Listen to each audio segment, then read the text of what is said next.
Thank you very much. That was a tough bio to have to read. I'm sorry they sent you that much information if our folks did that. Good morning to you. It's great to see you again. I always look forward to coming to Boys State, and you saw me write down a few notes because I talk about a lot of the same things each time about things that we do in our office. I want you to know, though, how great an opportunity this is. I know that they've told you this, but Boys State and Girls State are the best programs going in the state of Mississippi, especially for leadership, because you will be our leaders in the next generation ahead. And so I look forward to seeing you and supporting you when you run for political office or working in your communities, because you will make a difference in the state of Mississippi, and I encourage you to stay here. A lot of the time I talk about technology and a lot of the challenges, that the internet brings, and as Attorney General, we have that opportunity. And so, the Office of Attorney General, you know a little bit about it. You have two candidates up here for Attorney General, and they're both from the great city of Hood. Where are you, city of Hood? Yeah, I got you. They've got you scattered out here this time, but that's unusual for two candidates to come from the same city and from both running for Attorney General. And I've had the opportunity to serve the state for the past 12 years as Attorney General, and it is probably the most rewarding job I'll ever have as an attorney, to use my degree to help other people, because I believe God put us on earth to help other people, and as Attorney General, it allows me to fight for those who can't fight for themselves, and I think that's what we're supposed to do, and at least I can use my legal skills to help those, and public service is a tremendous opportunity to give back that you may not have in other areas. Now, you can still help in the community if you're in a business or working in your churches or in your communities or serving in public office. You don't necessarily have to run for public office, because some of the time it's pretty tough, isn't it, candidates that are out here running? I understand y'all have an election at 1 and you have lunch at 12, and I know I'm the only person between you and lunch. So I want to try to be brief in my comments, but I want to give you an opportunity to ask a lot of questions, because that's the part I enjoy, because I get to understand what issues that you're thinking about. And but I want to give you a few warnings about some of the things. I'm not talking down to you. I know that you're getting ready to go to college, but I want you to know that technology is one of the greatest challenges that we have out there of how we control it. There's no federal agency that patrols the internet and all the problems that come with that great technology that we have. And so it's fallen to the attorneys general throughout the nation to try to best police the internet and protect our citizens from all sorts of scams and problems that occur out there. I know with you, I know now with this technology, often you've all heard of the term sexting, right? That's where someone sends a picture of a nude picture most of the time. And how many of you have received a nude photograph from a young girl? Yeah. Most of you. And I imagine those that didn't raise their hand probably have received one too. They just, they don't want to raise their hand, because some of them might have heard that after the Attorney General gets ready to go from this meeting, those that have raised their hands, and we have cameras on this, that you have committed a crime, and we're going to take you on back down to Jackson and go to jail. Seriously, I'm kidding with you. I'm kidding with you. But when you see in the newspapers or on TV, almost every week we're arresting a pervert for transmitting and downloading child pornography. Almost every week that's happening. I had a press release yesterday. We released one, what we're seeing is those are not just pictures of 16-year-old girls, although that is the same felony offense. Child pornography is punishable by 5-year minimum mandatory sentence in the penitentiary, 40-year max per picture, per video.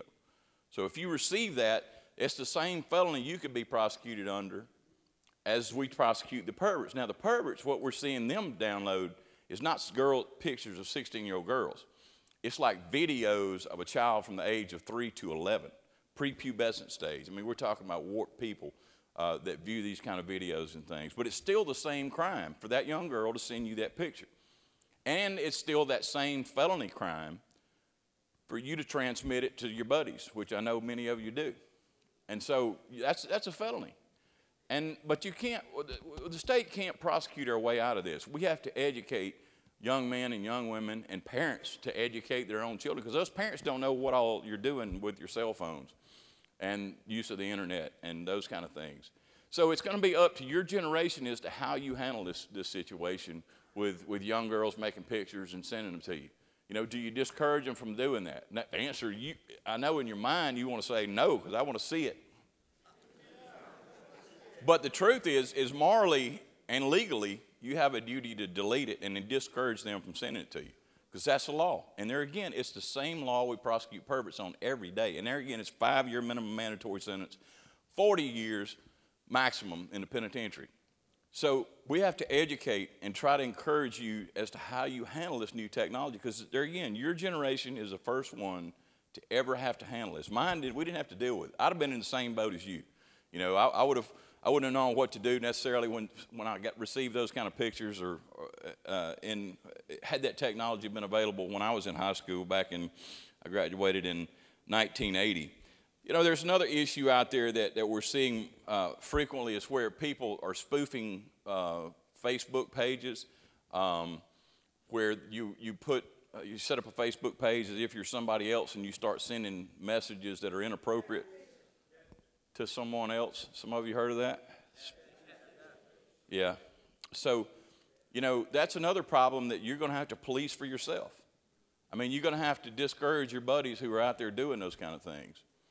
And so you're going to have to be the moral police. You're going to have to be the people that decide, because your parents don't know you're doing it.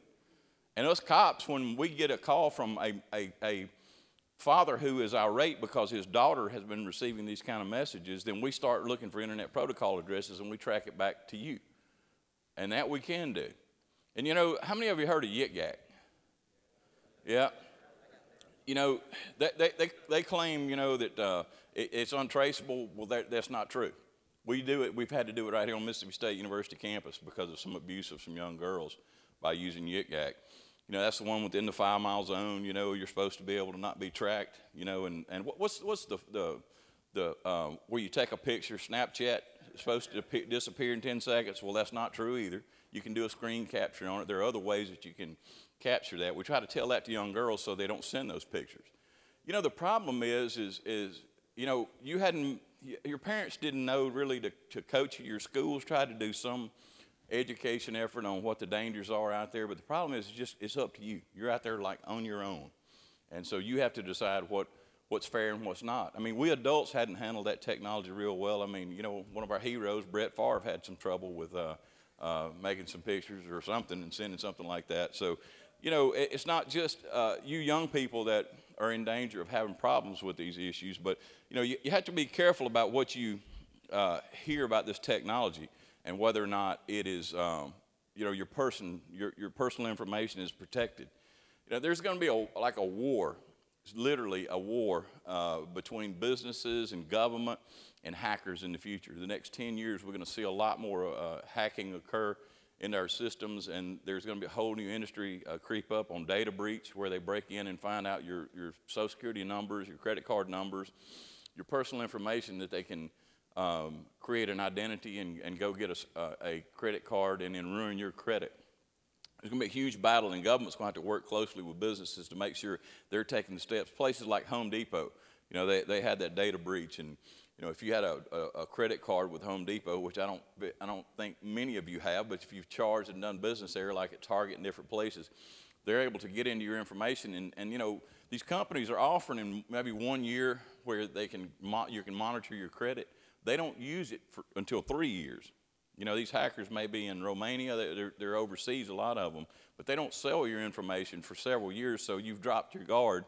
And then that's when you see, you know, a lot of the problems occur by identity theft and those kind of problems. How many of you ever heard of 3D printing? Good. I can talk to a group of adults, and there'll be like 3 hands raised out of 100. I mean, they don't know about 3D printing, and you know, I predict that 3D printing will change the way we do business, and it will change the way we operate almost as much, or maybe even more, than the internet itself. You know, 3D printing, you know, it started out just making plastic parts. It'd be a printer sitting on a desk and it would print plastic. It comes in these monofilament lines. It looks like big fishing lines. They're on these machines. And it keeps going back and forth till it printed like a little plastic part. And so that's then little toys and little things like that, little dogs, little kittens, those kind of little toys is what they started using it for. Now they're printing food. Now, I don't know what it would taste like, but they're printing food. They can print a gun. That's what we in law enforcement are worried about. You know, being able to print a gun that doesn't have metal in it, that is made of plastic, that you could get onto an airplane with. It's not identifiable. It's not any kind of a numbers on it. So, you know, those are dangers that we're concerned with in the future. Certainly, if they're printing, food, they'll be printing drugs next, and we don't know, you know, what goes into those. You know, you've heard recently about spice and how a lot of kids and young people have died and become ill from it. You know what's happening is some hippie with it took a chemistry degree. I mean, it took a chemistry class and is cooking up this spice and different different drugs, synthetic type drugs, and you don't know what the potency is. And so that's why a lot of people, when you hear about spice, you don't think it's that bad. But when you've got somebody that has no standards to manufacture it by, then that's when they get ingredients in it that kill people and cause problems. And so, you know, you have to be real careful with MDMA, you know, ecstasy, a lot of those kind of drugs that have the mixtures in them. But what my concern is if they start printing drugs on a 3D printer, you know, how are we going to control that? There's a lot of other scary things out there, a lot of good things with 3D printing. They're saying in 5 to 8 years, if you want a pair of Nike tennis shoes, you'll go online, they will send you the schematics for it, the technology to design it, and that printer will print a tennis shoe right there in your home. They're saying in 10 to 15 years, you order a cell phone. It'll have the capability of melting metal back and forth, and you can order a cell phone and have it printed right there in your home. Well, you think about that. You know, it's going to be great. We won't need all that Chinese labor. We'll still owe them money, but we won't have to have all the transportation from overseas. It's going to make a huge difference in business. But at the same time, it's going to create a lot of mischief. And in the area I'm talking about is intellectual property theft, where people will be printing counterfeit items and things that injure people. You know, we're already dealing with a lot of counterfeit stuff, like curling irons and straightening irons. They'll counterfeit the UL. You know, it's kind of like the Good Housekeeping seal of approval for an electronic item on tags, every toaster, all kind of things like that. They're counterfeiting them, and they start house fires. You know, they have counterfeit contact lens. I know a girl in Tupelo put one in her eye and it peeled the lens off of her eye. We found out it was counterfeit. It was like Johnson & Johnson, the manufacturer that they counterfeited. But there are those that harm our consumers, counterfeit drugs that are actually, you know, pharmaceutical manufactured drugs, they actually counterfeit those. But when we begin having counterfeit problems with 3D printers, it's going to really change what we in law enforcement do as to how we police it. Now, you know, your generation is going to make a huge change in how we deal with intellectual property. When I say intellectual property, y'all know what I'm talking about? You know, like if you're a musician and you write a song, and many of them in the Delta or wherever, Mississippi has an inordinate number of musicians and artists, writers and actors. And so if people can copy what you wrote and not pay for it, like music, you know, how many of y'all have downloaded music for free on the internet? Yeah. All right, y'all get a still picture of that, you committed a crime. So you're going to go back to Jackson with me too for stealing intellectual property. And I know you disagree with that. You know, I've spoken at the Math and Science School over in Columbus. Brilliant kids in technology, they totally disagree that you ought to have to play music. My daughter, she's 19 now, but, you know, when she was growing up in technology and I was dealing with a lot of those issues, she would say, wait a minute, Dad, we're just sharing music.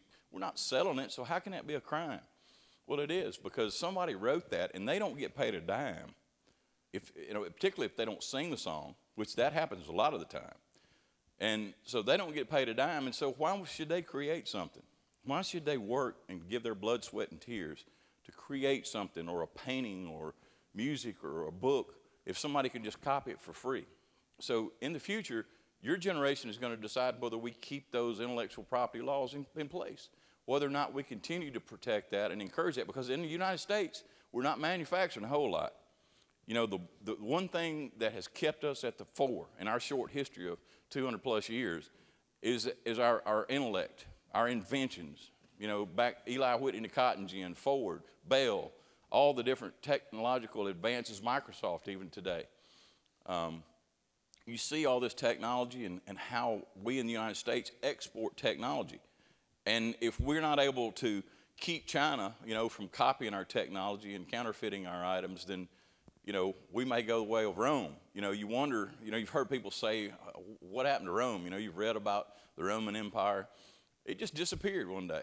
Not in one day, it took years. But I remember in my lifetime, there was a country, it was a nation called the USSR, the Soviet Union.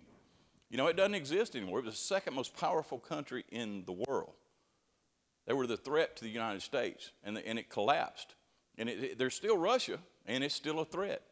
But it was called the Soviet Union at that time. Of many other countries were part of that USSR. And so, you know, if you think America is so great and so good, we are, and we're lucky to live here.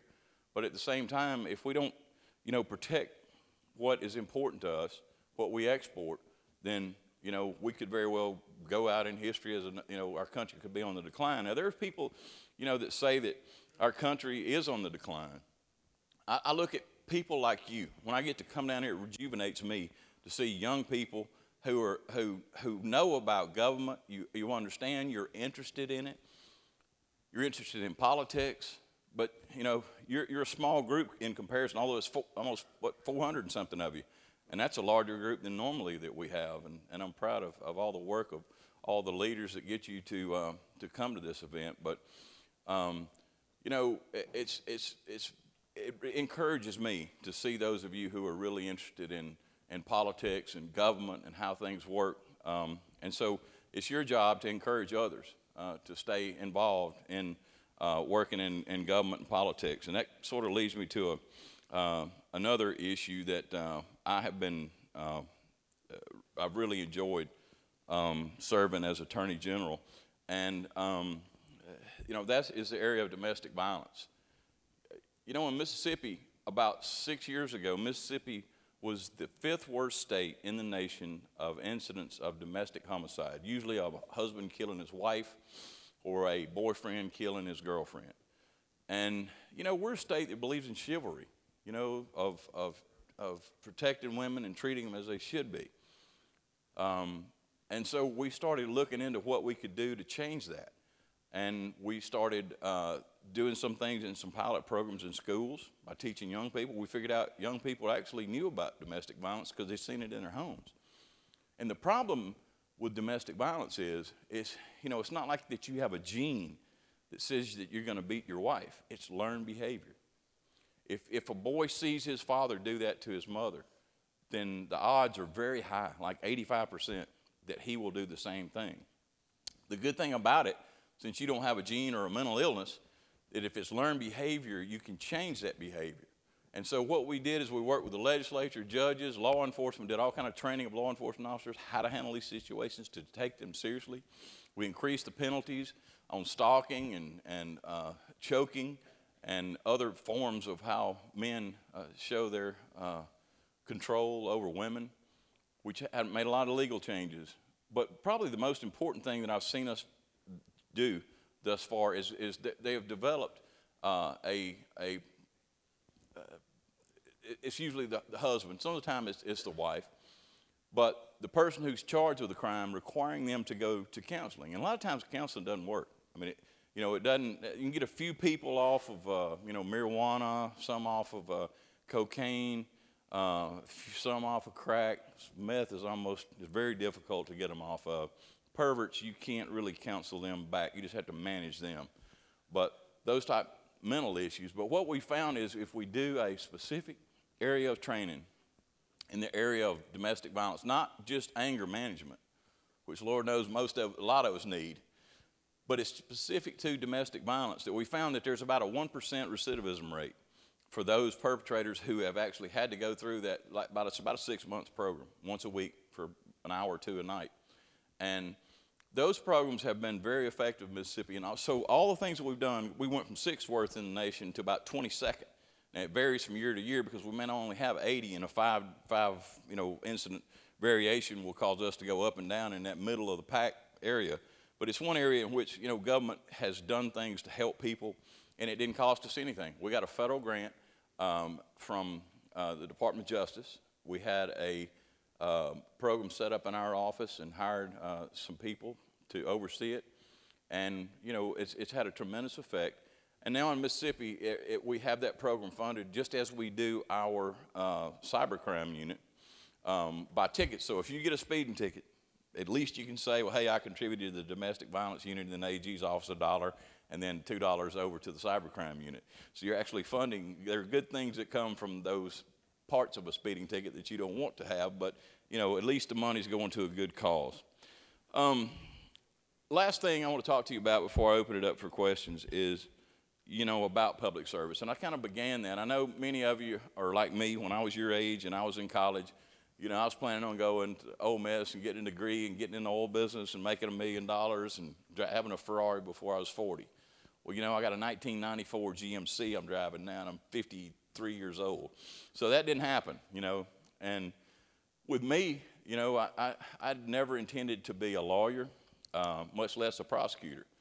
When I was growing up, my dad was a county prosecutor, and back then, the county prosecutor was like an assistant DA is now. The DA back in the early 70s was a position that was part-time. And so the DA drifted into town when it was time for a trial or during the term of court. You have maybe 4 weeks term of court in most rural counties at the time, a year.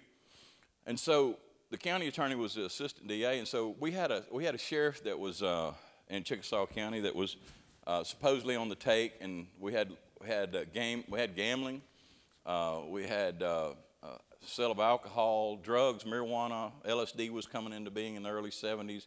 It was a dangerous time. It was kind of like a little Dixie Mafia sort of situation.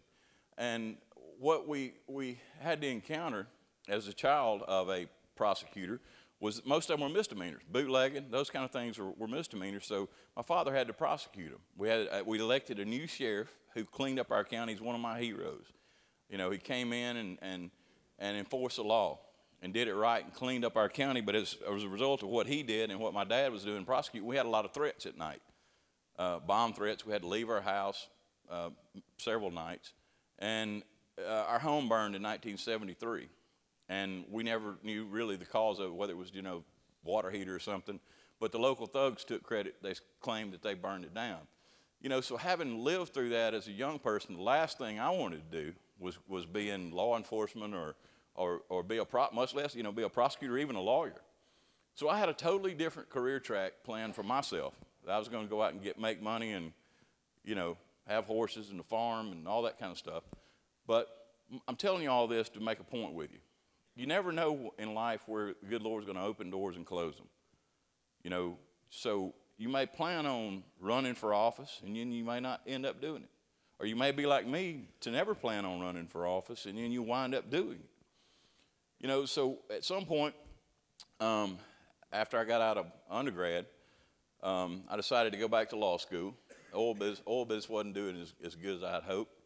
And then I got a law degree. I was going to do environmental law practice. And I went to work for Mike Moore in the AG's office and wound up running the drug unit. And I guess it was in my blood, and that's what I enjoyed doing, and prosecuting, and now I've been doing it for 25 years. So my point to you is this. There are opportunities in public service that will give you enjoyment and fulfillment that you're not going to have just by making money. So I encourage you to consider, doing something in public service, if it's serving as an alderman, or it's serving on a school board. Lord knows the people that are sitting on school boards, just think of the parents that come in there and say, oh, my kid didn't do anything. And you know what? Their kid probably did everything that they were accused of doing, Hopefully, I doubt any of y'all ever had to go for a school board, but they don't get paid for doing that. But they're doing it as a public service just like they are in their churches. So there's a lot of ways that you contribute to government, you contribute to the state of Mississippi, and I encourage you to stay here in our state because we are going to enter growth. We're we're set up to grow and do much better than we have in the past, and you can be a part of that. And thank goodness for you who set up this program. to give you young people an opportunity to think about these kind of things. It's just a week where you actually will think about these things now, but you'll think about them in the future. So I've really enjoyed being here with you. God bless you and thank you.